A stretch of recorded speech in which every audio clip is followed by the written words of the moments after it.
Despite the board's unanimous decision, Margaret was not ready to accept defeat. She left the community center that evening feeling humiliated and convinced that the board had made a serious mistake. In her mind, they had been manipulated by Marcus's smooth presentation and failed to see the bigger picture of what his charging station represented. Margaret spent the weekend researching appeals processes and looking for higher authorities who might overturn the HOA board's decision. She contacted the state attorney general's office, convinced that Marcus was somehow violating consumer protection laws by operating charging equipment in a residential area. The attorney general's office politely explained that residential EV chargers were completely legal and that no consumer protection issues were involved. Margaret's complaint was outside their jurisdiction and did not represent any violation of state law. Undeterred, Margaret decided to take her investigation to the next level. She began what she called continuous monitoring of Marcus's property, keeping detailed logs of every person who visited and every time the charging station was used. She set up a camera in her front window to document all activity at the Williams residence.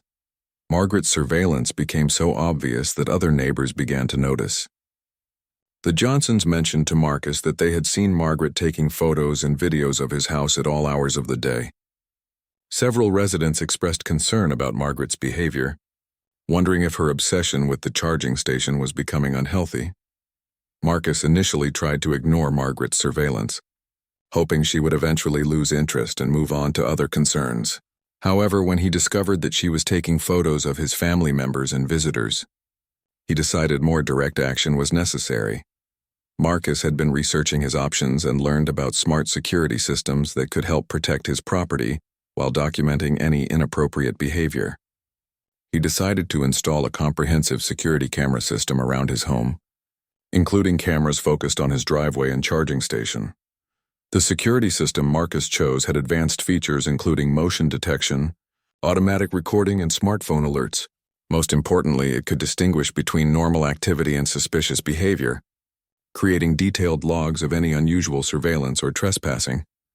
Marcus made sure to install the cameras in full view, with proper signage indicating that the property was under video surveillance. He wanted Margaret to know that her activities were being documented, hoping this might discourage her from continuing her harassment. However, Margaret interpreted the security cameras as evidence that Marcus was hiding something. In her mind, only someone with illegal activities would need such extensive surveillance equipment. She became more convinced than ever that Marcus was operating some kind of unauthorized business. Margaret's behavior escalated further when she began approaching Marcus's visitors directly. When his elderly parents came to visit one Sunday, Margaret intercepted them as they were walking from their car to the front door. "Excuse me, are you here to use the charging station?" Margaret asked Marcus's surprised parents. "We're here to visit our son," Marcus's father replied, confused by the strange question. "I'm monitoring all charging station activity for the HOA. I need to document whether you're paying for charging services," Margaret insisted. Marcus's parents were bewildered by this interaction and immediately told Marcus about the uncomfortable encounter. This incident convinced Marcus that Margaret's behavior had crossed the line from neighborhood concern to harassment. Marcus decided to set up what he privately called his smart trap. He programmed his security system to send him immediate alerts whenever someone approached his charging station when his car wasn't present. He also set up automatic recording with enhanced audio to capture exactly what people said and did around his property. The trap worked perfectly. Within a week, Marcus's security system documented multiple instances of Margaret trespassing on his property to examine the charging station. The cameras captured her measuring the equipment, taking photos, and even attempting to test whether the charging port would open. Most significantly, the system recorded Margaret making false statements to other neighbors about what she had observed. The audio clearly captured her telling the mailman that she had seen dozens of cars using Marcus's charging station, when in fact only Marcus's Tesla had ever been connected to it. Marcus now had clear evidence of Margaret's trespassing, harassment, and false statements. He compiled a comprehensive video report showing Margaret's activities over several weeks, including timestamps and audio recordings of her interactions with visitors and neighbors. Armed with this documentation, Marcus scheduled a meeting with the HOA board president to discuss Margaret's behavior. He presented the video evidence and requested that the board take action to stop Margaret's harassment. Robert Chen was shocked by the extent of Margaret's surveillance and trespassing activities. The videos clearly showed behavior that went far beyond legitimate community concerns and entered the realm of stalking and harassment. Marcus, I had no idea Margaret was taking her investigation this far. This behavior is completely unacceptable and needs to stop immediately, Robert said after reviewing the evidence. The board called an emergency meeting to address Margaret's conduct. They presented her with the video evidence and informed her that her behavior constituted harassment and trespassing. The board formally censured Margaret and threatened to remove her from her treasurer position if the harassment continued. Margaret was forced to confront the reality of her own behavior when presented with the video evidence. Seeing herself on camera trespassing, making false statements, and harassing visitors was a sobering experience. For the first time, she began to question whether her campaign against Marcus's charging station had gone too far. The board also implemented new community guidelines specifically addressing surveillance and harassment between neighbors. They made it clear that while residents could raise legitimate concerns through proper channels, stalking and trespassing would not be tolerated. Marcus's smart security system had effectively ended Margaret's harassment campaign. The objective video evidence made it impossible for her to deny or justify her behavior. More importantly, it demonstrated to the entire community that Marcus was simply a responsible homeowner who had been unfairly targeted. In the months that followed, Margaret gradually returned to her normal activities and stopped monitoring Marcus's property. She never apologized directly, but she did stop her surveillance and false accusations. The charging station continued to operate normally, and several other neighbors eventually installed their own EV chargers without any interference. Marcus's experience became a cautionary tale in the neighborhood about the importance of addressing conflicts reasonably and the dangers of letting personal biases escalate into harassment. His smart security system not only protected his family but also provided an objective record that resolved the dispute. Definitively, the incident ultimately strengthened the community by establishing clear boundaries for acceptable behavior and demonstrating that technology could be used constructively to resolve conflicts. Marcus's charging station became a symbol not just of environmental responsibility, but of how reasonable people could overcome unreasonable opposition through patience, documentation, and proper procedures. 6 months later, Willowbrook Heights had become one of the most EV-friendly neighborhoods in the city. The Johnsons installed their own charging station, followed by 3 other families on the street. The HOA board created a helpful guide for residents interested in electric vehicles, and Marcus became an unofficial community resource for EV questions. Margaret eventually found new causes to champion, focusing her energy on more legitimate community concerns like street lighting and landscaping. She learned to channel her passion for neighborhood improvement in more constructive directions. Though she never quite acknowledged how wrong she had been about the charging station, Marcus's smart security system remained in place, serving as both protection and peace of mind. The cameras had captured not just Margaret's harassment, but also package deliveries, wildlife visits, and even helped solve a minor vandalism incident in the neighborhood. Other residents began installing similar systems, creating a network of community security that made everyone feel safer. The charging station continued to work flawlessly, quietly powering Marcus's daily commute and serving as a conversation starter with curious neighbors. Marcus often reflected on how a simple decision to buy an electric car had led to such an unexpected neighborhood drama. But he was proud that he had handled the situation professionally and documented everything properly. The story of Margaret's failed campaign against the EV charger became legendary in Willowbrook Heights, told at HOA meetings and neighborhood gatherings as an example of how not to handle community concerns. It served as a reminder that progress sometimes faces resistance, but truth and evidence ultimately prevail when people are willing to stand up for what's right. The special HOA board meeting was scheduled for the following Thursday evening in the community center. Marcus spent several days preparing his presentation, gathering all relevant documentation and researching HOA policies to ensure he was fully prepared to address Margaret's concerns. Meanwhile, Margaret was also preparing for what she considered the most important presentation of her HOA career. She organized her photos, measurements, and witness statements into a comprehensive folder. She even created a PowerPoint presentation titled Unauthorized Commercial Activity in Willowbrook Heights. Marcus decided to take a proactive approach. He contacted the electrician who had installed his charging station and asked him to attend the meeting as an expert witness. He also reached out to his Tesla dealer to get official documentation about residential charging station specifications. The evening of the meeting, the community center was more crowded than usual. Word had spread through the neighborhood about the dispute, and many residents attended out of curiosity. Some came to support Marcus, while others wanted to hear Margaret's concerns firsthand. Margaret arrived early with her presentation materials and a rolling suitcase full of documentation. She set up her laptop and projector, clearly expecting to deliver a detailed presentation to the board and audience. Marcus arrived with his electrician, his folder of permits and certifications, and a calm demeanor. He had decided to keep his response simple and factual, letting the documentation speak for itself. Board President Robert Chen called the meeting to order and explained the purpose of the special session. He outlined the format, giving Margaret time to present her complaint, followed by Marcus's response and then board discussion and decision. Margaret began her presentation with dramatic flair. She displayed photos of the charging station from multiple angles, emphasizing what she called its industrial appearance and commercial-grade specifications. She presented her measurements and calculations, arguing that the equipment was oversized for residential use. Ladies and gentlemen, what we have here is a clear case of commercial equipment being operated in a residential zone, Margaret declared. This charging station is designed to service multiple vehicles and represents a fundamental change in the character of our neighborhood.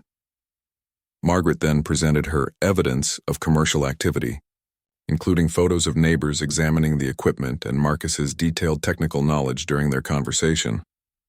She argued that no typical homeowner would need such sophisticated equipment or possess such extensive knowledge. Unless they were operating a business, I have documentation showing that Mr. Williams has offered charging services to neighbors and has demonstrated the equipment to multiple individuals.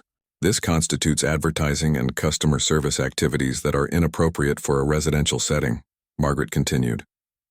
The audience listened politely, but many residents exchanged puzzled glances. Margaret's interpretation of normal neighborly interaction seemed extreme and unreasonable to most people present. When Margaret finished her presentation, it was Marcus's turn to respond.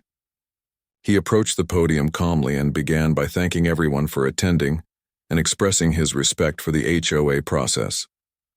I appreciate Mrs. Pemberton's diligence in investigating this matter, but I believe there are some significant misunderstandings about my charging station, Marcus began. Marcus then presented his permits, showing that the installation was fully legal and properly inspected by city authorities. He explained that residential EV chargers were becoming standard equipment in many homes, and that his installation was typical for Tesla owners. The electrician then spoke briefly, explaining the technical specifications and confirming that the installation met all safety codes and residential requirements.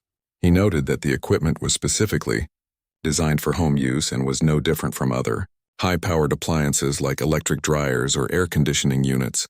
The charging station draws about the same power as an electric water heater, the electrician explained. It's designed for residential use and poses no safety or zoning concerns. Marcus then addressed Margaret's concerns about commercial activity. He explained that showing the charger to curious neighbors was simply being friendly and educational, not advertising services. He emphasized that he had never charged anyone else's vehicle or accepted payment for any charging-related services. Mrs. Pemberton seems to believe that being knowledgeable about my own equipment somehow proves I'm running a business. By that logic, anyone who knows how their appliances work must be operating commercially, Marcus said with a slight smile. After both presentations, the board opened the floor for resident comments. Several neighbors spoke in support of Marcus, describing him as a responsible homeowner who had followed proper procedures. A few residents mentioned their own interest in electric vehicles and appreciated Marcus's willingness to share information. No resident spoke in support of Margaret's complaint. Even those who were typically sympathetic to her concerns seemed to find this particular issue unreasonable. During the board's discussion phase, it became clear that Margaret's complaint lacked merit. Board member Susan Martinez noted that encouraging clean energy technology aligned with the community's values and that Marcus had followed all proper procedures. I think we need to be careful about creating unreasonable barriers to emerging technologies, Susan commented. Electric vehicles are becoming mainstream, and we should support residents who make environmentally responsible choices. Board President Robert Chen agreed. Marcus has demonstrated that his installation is legal, properly permitted, and poses no legitimate concerns to the community. I don't see any basis for requiring him to remove or modify his charging station. Margaret realized that the board was not going to support her complaint. In a last-ditch effort, she stood up and made an emotional appeal about precedent and community standards. If we allow this today, what's next? Solar farms in backyards? Wind turbines? Commercial vehicle parking? We need to draw the line somewhere, Margaret argued passionately. But her dramatic appeal fell flat with both the board and the audience. Most people recognized that Margaret was creating a problem where none existed and that her concerns were based on misunderstandings, rather than legitimate issues. The board voted unanimously to dismiss Margaret's complaint and to affirm Marcus's right to maintain his charging station. They also passed a motion to develop clear guidelines for EV charger installations to prevent future confusion. As the meeting concluded, Margaret packed up her presentation materials in obvious frustration. She had been so certain that her case was solid and that the board would support her position. The unanimous dismissal of her complaint was both surprising and embarrassing. Marcus thanked the board and his neighbors for their support. He felt vindicated but also somewhat sorry for Margaret, who seemed genuinely confused about why her concerns weren't taken seriously. Marcus decided to take Sarah's advice and approach Margaret directly. The next Saturday morning, he saw her retrieving her newspaper and walked over with what he hoped would be a peace offering, a cup of fresh coffee and a friendly invitation. "Good morning. Mrs. Pemberton," Marcus called out cheerfully. "I brought you some coffee. I was wondering if you'd like to learn more about how my charging station works. I noticed you've been curious about it." Margaret was caught off guard by Marcus's friendly approach. She had expected him to be defensive or angry about her investigation. Instead, he seemed genuinely interested in educating her about the equipment. "I suppose I could spare a few minutes," Margaret replied cautiously, accepting the coffee. Marcus led her over to the charging station and began explaining how it worked. He showed her the safety features, the automatic shut-off mechanisms, and how the system was connected to his home's electrical panel. He explained that the charger could only work with his specific vehicle and required a special adapter that came with his Tesla.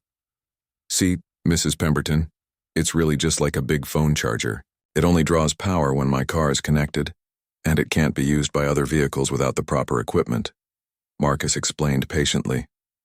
Margaret listened but remained skeptical. The technical explanation was more complex than she had expected, which actually reinforced her belief that this was professional-grade equipment unsuitable for residential use. "What about when your neighbors come to look at it? Are you charging their vehicles too?" Margaret asked, trying to catch Marcus in a contradiction. Marcus laughed good-naturedly. No, they're just curious about electric cars in general. I've never charged anyone else's vehicle. This charger is specifically designed for Tesla vehicles, and you need special equipment to use it." But Margaret's mind was already made up. She interpreted Marcus's detailed knowledge of the equipment as evidence that he was more than just a casual user. In her opinion, no regular homeowner would know so much about electrical systems and charging technology. After their conversation, Margaret thanked Marcus for the coffee but remained convinced that something wasn't right about the situation. She decided to escalate her investigation by contacting what she believed were the appropriate authorities. Margaret's first call was to the city's code enforcement office. She explained that her neighbor had installed commercial equipment in a residential area and was potentially operating an unlicensed business. The code enforcement officer, David Martinez, listened patiently to Margaret's complaint. He had handled similar calls before and recognized the signs of a neighbor dispute disguised as a code violation. "Ma'am, can you describe exactly what type of commercial activity you've observed?" David asked. Margaret described seeing multiple people examining the equipment and Marcus's detailed knowledge of its operation. She also mentioned her theory about the charging station being connected to community electrical systems. David explained that residential EV chargers were completely legal and becoming quite common. He told Margaret that unless she had evidence of actual commercial activity, like cars lining up to pay for charging services, there was no code violation to investigate. Frustrated by the code enforcement office's response, Margaret decided to contact the local utility company. She was convinced that Marcus must be drawing excessive power or somehow manipulating the electrical system. The utility company customer service representative was polite but explained that EV chargers were standard equipment that they helped customers install regularly. As long as the installation was properly permitted and the customer paid their electric bill, there were no violations. Margaret's next call was to the county zoning office. She argued that operating a charging station constituted a commercial use in a residential zone. The zoning official explained that personal vehicle charging was considered a normal residential activity, similar to operating any other household appliance. With each phone call, Margaret became more frustrated. She couldn't understand why the authorities weren't taking her concerns seriously. In her mind, this was clearly a case of someone bending the rules and getting away with it because the system was too bureaucratic to respond effectively. Meanwhile, word of Margaret's campaign was spreading through the neighborhood. Several residents had received visits from her, asking about their observations of Marcus's charging station. Most neighbors found her concerns puzzling and unnecessary. The Johnsons decided to mention Margaret's investigation to Marcus during a casual conversation over the fence. They felt he should know that Margaret was actively building a case against his charger. "Marcus, I thought you should know that Margaret has been asking us a lot of questions about your charging station. She seems to think you're running some kind of business," Janet Johnson explained. Marcus was surprised by this information. He had thought his friendly conversation with Margaret had resolved any misunderstandings about the charger's purpose and operation. "What kind of questions is she asking?" Marcus inquired. "She wanted to know if we've ever paid you to charge our car, if other people come by regularly to use the charger, and whether we think the equipment looks too industrial for a residential area," Tom Johnson replied. Marcus realized that Margaret's concerns went far beyond simple curiosity. She was actively trying to build a case against him. Despite his attempts to educate her about the charging station's legitimate purpose and operation. That evening, Marcus received a phone call from Robert Chen, the HOA board president. Robert explained that Margaret had filed a formal complaint and that the board was required to investigate all resident concerns. "Marcus, I want you to know that personally I don't see any problem with your charging station, but we need to follow proper procedures and address Margaret's complaint formally. Would you be willing to attend a special board meeting to discuss this matter?" Robert asked. Marcus agreed to attend the meeting, confident that he could clear up any misunderstandings. He began gathering all his permits, installation documents, and electrical certifications to present to the board. However, Marcus was also starting to feel frustrated by Margaret's persistence. He had tried to be neighborly and educational, but she seemed determined to find fault with his perfectly legal charging station. He began to wonder if he needed to take a more defensive approach to protect himself from Margaret's accusations. Margaret's confrontation with Marcus marked the beginning of what she considered her official investigation. She left his garden that day more convinced than ever that something suspicious was happening with the charging station. In her mind, Marcus's casual explanation about showing the charger to neighbors was clearly a lie designed to cover up his illegal business operation.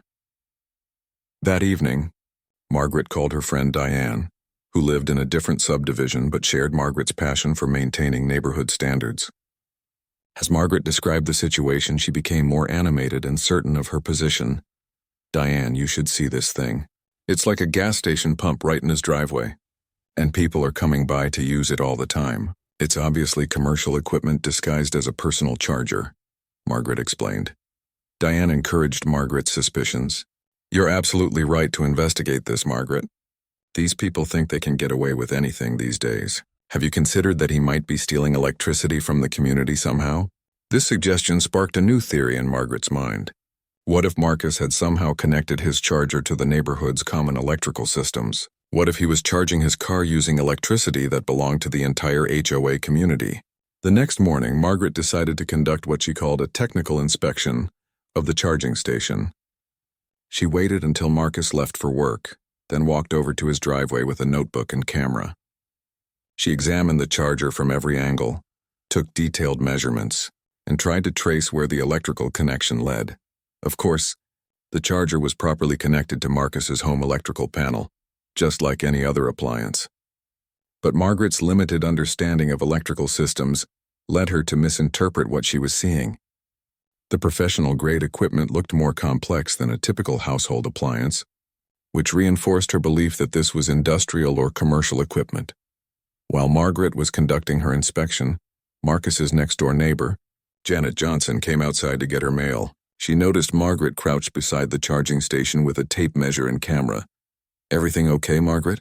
Janet asked, genuinely concerned. Margaret stood up quickly, slightly embarrassed to be caught in her investigation. "Oh, hi, Janet. I'm just documenting this equipment for the HOA board. We need to ensure everything is up to code and properly permitted." Janet looked confused, but Marcus showed us all his permits when he had it installed. He was really thorough about following all the rules. He even checked with the city twice to make sure everything was legal. This information contradicted Margaret's theory. But instead of reconsidering her position, she became more suspicious of Janet. Perhaps the Johnsons were somehow involved in Marcus's scheme. After all, they had been the first neighbors to show interest in electric vehicles. "Did Marcus offer to let you use his charger?" Margaret asked, trying to sound casual. "Well, he mentioned that in emergencies neighbors could probably work something out, but we haven't needed to. We're still thinking about getting an electric car ourselves," Janet replied honestly. Margaret's eyes lit up. This was exactly the evidence she needed. Marcus was clearly advertising his charging services to neighbors, which proved her business operation theory. After Janet went back inside, Margaret continued her inspection.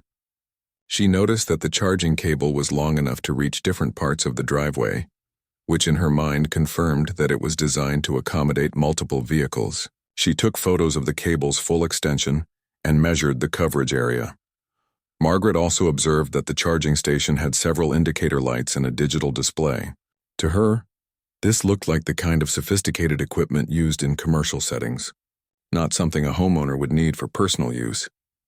By the time Marcus returned from work that evening, Margaret had compiled what she considered a comprehensive case against his charging station. She had photos, measurements, witness statements from Janet about emergency use offers, and her own technical analysis of the equipment.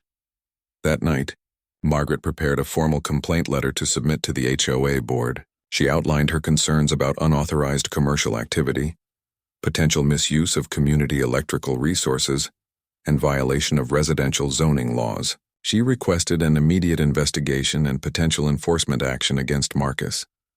The next morning, Margaret hand-delivered copies of her complaint to each HOA board member. She also sent copies to the city's code enforcement office and the county zoning department. In Margaret's mind, this was such a clear violation that multiple agencies would want to investigate. Board President Robert Chen received his copy while drinking his morning coffee. As he read through Margaret's detailed complaint, he couldn't help but shake his head. The accusations seemed far-fetched, and he knew Marcus to be a responsible homeowner who always followed proper procedures. Robert decided to drive by Marcus's house on his way to work to see the charging station for himself. What he saw was a standard residential EV charger, properly installed and clearly on private property. He had seen similar installations in other neighborhoods and couldn't understand Margaret's concerns. However, Robert also knew that as board president, he needed to take all complaints seriously, even ones that seemed unreasonable.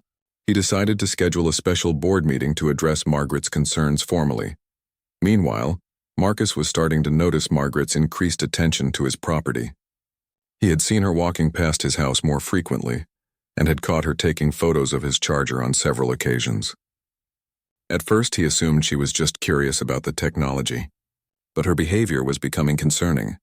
When Marcus mentioned Margaret's surveillance to his wife Sarah that evening, she encouraged him to address the situation directly. "Maybe you should just invite her over to learn about the charger properly. She might be feeling left out or confused about how it works," Sarah suggested. Marcus thought this was a reasonable approach. He had always believed that education and open communication could resolve most neighborhood disputes. Margaret's suspicion grew stronger after her conversation with Marcus. She spent the next morning reviewing every HOA document she could find, searching for any regulation that might apply to his charging station. When she couldn't find anything specifically prohibiting EV chargers, she decided to interpret existing rules more broadly. During the next HOA board meeting, Margaret brought up what she called the Williams situation.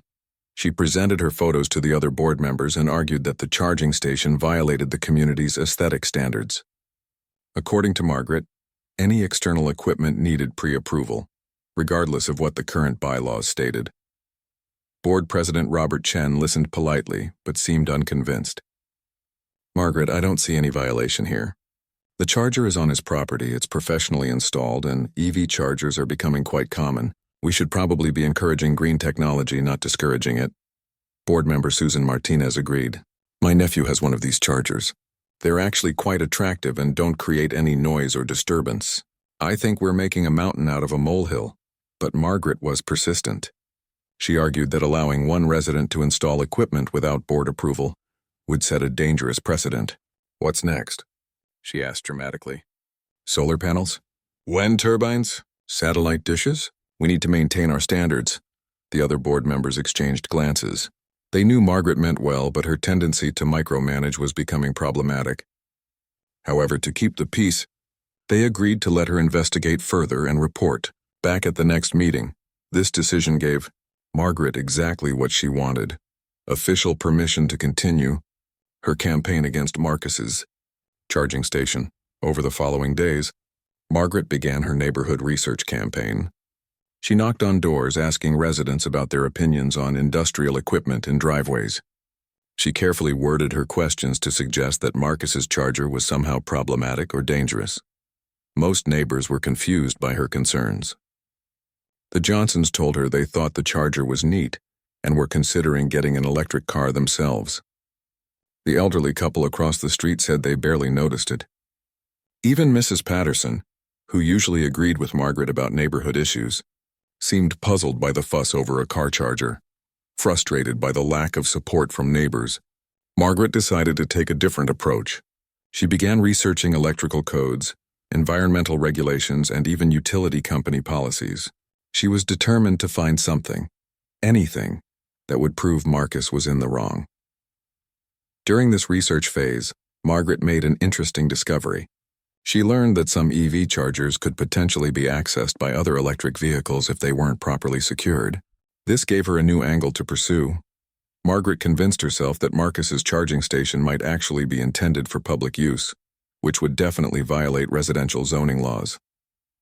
The more she thought about it, the more convinced she became that Marcus was somehow trying to run an illegal business from his home. She began watching Marcus's house more closely, noting every time someone visited and whether any other cars ever parked in his driveway. Margaret started keeping a detailed log of activities at the Williams residence, complete with times, dates, and descriptions of vehicles. Marcus remained completely unaware of Margaret's surveillance operation. He continued his normal routine, charging his car nightly and occasionally having friends or family visit. His Tesla had become a conversation starter in the neighborhood, and several people had asked for rides or demonstrations of the car's features. One Saturday morning, Marcus was washing his car in the driveway when his neighbor Tom from 3 houses down walked over with his teenage son. "Hey Marcus, Jake here is really interested in electric cars. Would you mind showing him how the charging works?" Tom asked. Marcus was happy to demonstrate. He explained how the charging port opened, how the cable connected, and how the car's display showed charging progress. Jake asked several technical questions about battery life and charging speed, which Marcus answered enthusiastically. Unknown to them, Margaret was watching from her living room window with binoculars. She saw Tom and Jake examining the charging station and took photos of what she interpreted as unauthorized users accessing the equipment. This observation convinced Margaret that her suspicions were correct. In her mind, Marcus was clearly operating some kind of unauthorized charging service. She decided it was time to take more direct action. That afternoon, Margaret marched over to Marcus's house and confronted him while he was working in his garden. "Marcus, I've been monitoring your property, and I've observed unauthorized individuals using your charging equipment," she announced in her most official tone. Marcus looked up from his tomato plants completely bewildered. I'm sorry, what? What unauthorized individuals? I saw Tom Jenkins and his son accessing your charging station this morning. If you're running a business from your home, that's a clear violation of our residential zoning, Margaret declared. Marcus almost laughed, thinking Margaret must be joking. Mrs. Pemberton, Tom just wanted me to show his son how the charger works. I wasn't charging their car or running any kind of business. It was just a friendly demonstration. But Margaret was not convinced. She had built up this scenario in her mind, and Marcus's explanation seemed like an obvious cover story. Marcus Williams had finally done it. After months of saving and researching, he purchased his dream electric vehicle, a sleek blue Tesla Model 3. The car represented more than just transportation. It was his commitment to a greener future and a symbol of his hard work paying off. Living in the upscale Willowbrook Heights subdivision, Marcus knew he needed a reliable charging solution at home. The installation process took 2 days. Marcus hired certified electricians to install a level 2 charging station in his driveway, right next to his garage. The charger was clearly on his property, about 15 feet from the street and well within his lot boundaries. He made sure to check the HOA guidelines beforehand, and there were no restrictions on electric vehicle chargers as long as they were installed properly and didn't violate any safety codes. Marcus felt proud watching his new Tesla charge for the first time. The LED display showed the battery filling up steadily, and he calculated that overnight charging would give him a full tank every morning. His neighbors seemed curious but supportive. The Johnsons next door even asked about his experience, considering getting an electric vehicle themselves. Everything was perfect for the first 2 weeks. Marcus developed a routine of plugging in his car every evening after work and unplugging it in the morning. The charging station had a sleek design that matched his home's modern aesthetic, and the cord was always neatly stored when not in use. Then Margaret Pemberton noticed the charging station. Margaret had been the self-appointed neighborhood watchdog for over 8 years. She served as the treasurer of the HOA board and took her role very seriously, perhaps too seriously according to some residents. A retired real estate agent in her early 60s, Margaret had strong opinions about property values and neighborhood standards. She believed that any change to the community needed her approval first. Margaret first spotted the charging station during her morning power walk. She stopped abruptly, her walking partner nearly bumping into her from behind. There it was, a white rectangular box mounted on the side of the Williams house with a thick black cable snaking toward a car in the driveway. Her mind immediately began racing with concerns. Was this some kind of industrial equipment? Did Marcus get proper permits? More importantly, did this installation comply with HOA aesthetic guidelines? Margaret pulled out her phone and took several photos from different angles, already planning her approach. That evening, Margaret drove slowly past Marcus's house 3 more times, studying the charging station from her car. She noticed how the equipment was positioned and began forming her strategy. In her mind, this was clearly a violation of something, and it was her duty as an HOA board member to investigate. Marcus was completely unaware of Margaret's surveillance. He continued his normal routine, coming home from his job at the software company, parking his Tesla and plugging it in for the night. He often waved to neighbors and enjoyed brief conversations about his new car. Several people had expressed interest in electric vehicles, and Marcus was happy to share his positive experience. The charging station worked flawlessly. Marcus's electricity bill had increased by about $40 per month, which was far less than what he used to spend on gasoline. He felt good about reducing his carbon footprint and enjoyed the quiet, smooth driving experience of his Tesla. 3 days after Margaret first noticed the charger, she made her move. She had spent those days researching HOA bylaws, city ordinances, and anything else that might support her case. Margaret was convinced that Marcus had overstepped some boundary, and she was determined to prove it. She decided to start with a direct approach. One evening, as Marcus was walking from his car to his front door, Margaret appeared seemingly out of nowhere. "Excuse me, Marcus," she called out in her most authoritative voice. "I need to discuss that charging station with you." Marcus turned around, surprised but polite. He had only spoken to Margaret a few times since moving to the neighborhood 2 years ago, and their interactions had been brief and cordial. "Sure, Mrs. Pemberton." "What about it?" Marcus replied, genuinely curious about her concern. Margaret pointed dramatically at the charging station.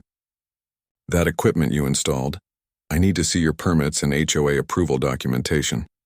Marcus was confused. He had checked all the requirements before installation and was confident everything was legal and proper.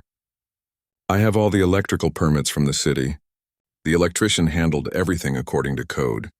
And I checked the HOA guidelines. There's nothing prohibiting EV chargers. But Margaret was not satisfied with this explanation. In her mind, Marcus was being evasive, and this only confirmed her suspicions that something was wrong with the installation.